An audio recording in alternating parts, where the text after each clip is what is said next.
Hello everyone, welcome back to my channel unique recipes by Jasmine. আজকে আমি আপনাদেরকে তৈরি করে দেখাবো পেঁয়াজু। তাহলে চলুন আর দেরি না করে এই সুস্বাদু পেঁয়াজুর রেসিপিটি দেখে আসি। পেঁয়াজুর রেসিপিটি তৈরি করার জন্য আমি নিয়েছি 1 কাপ বুগ ডাল ও মসুর ডাল।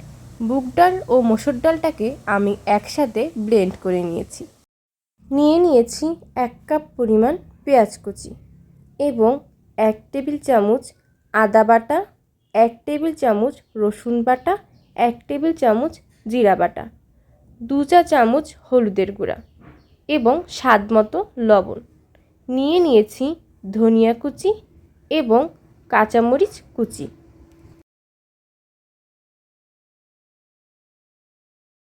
এবার ব্লেন্ড করে রাখা ডালের ভিতরে আমি দিয়ে দিব 1 কাপ পরিমাণ পেঁয়াজ কুচি এবং ধনিয়া কুচি, দিয়ে দিব মরিচ কুচি, রসুন বাটা, আদা বাটা, জিরা বাটা, স্বাদমতো লবণ এবং হলুদের গুঁড়া।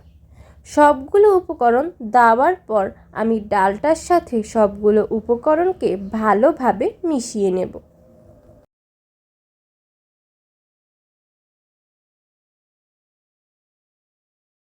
মেশানো হয়ে গেলে ডালটাকে আমি 10 মিনিটের জন্য ঢেকে রেখে দেব। 10 মিনিট পর পেঁয়াজু ভাজার জন্য আমি প্রথমেই নিয়ে নিব একটি প্যান এবং প্যানের ভিতরে দিয়ে দিব 2 কাপ পরিমাণ তেল।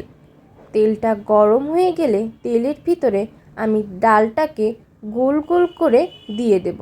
আপনারা দেখতেই পাচ্ছেন আমি ডালটাকে কিভাবে গোল করে নিয়েছি। তেলটা গরম হয়ে গেলে এবার আমি এক এক করে ডালগুলোকে গোল করে এর ভিতরে দিয়ে দেব। চুলার আঁচটা মিডিয়াম রাখতে হবে।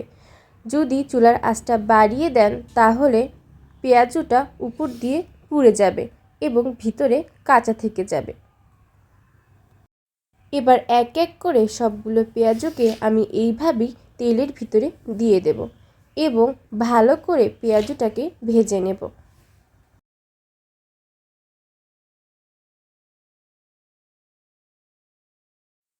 পেঁয়াজুর এক পাশ ভাজা হয়ে গেছে। এখন আমি পেঁয়াজগুলোকে উল্টিয়ে দেব এবং অন্য পাশটাও ঠিক এইভাবেই ভেজে নেব।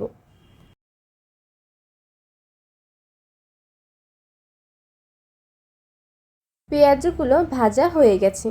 এখন আমি সবগুলো পেঁয়াজকে নামিয়ে ফেলব।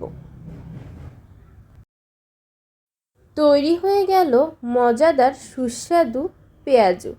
তাহলে আর দেরি কেন, এখনই বানিয়ে ফেলুন এই সুস্বাদু পেঁয়াজু রেসিপিটি এবং আপনার পরিবারের সামনে সন্ধ্যার নাস্তা হিসেবে পরিবেশন করুন। আজ তাহলে এই পর্যন্তই। আবার কোনো একদিন আপনাদের সামনে হাজির হয়ে যাব নতুন কোনো এক রেসিপি নিয়ে। আপনারা যারা এখনও আমার চ্যানেলটি সাবস্ক্রাইব করেননি তারা প্লিজ আমার চ্যানেলটি সাবস্ক্রাইব করে ফেলুন এবং পাশে থাকা বেল আইকনটি ক্লিক করে ফেলুন। ভিডিওটি যদি ভালো লেগে থাকে তাহলে অবশ্যই একটি লাইক দিয়ে যাবেন। আল্লাহ হাফেজ।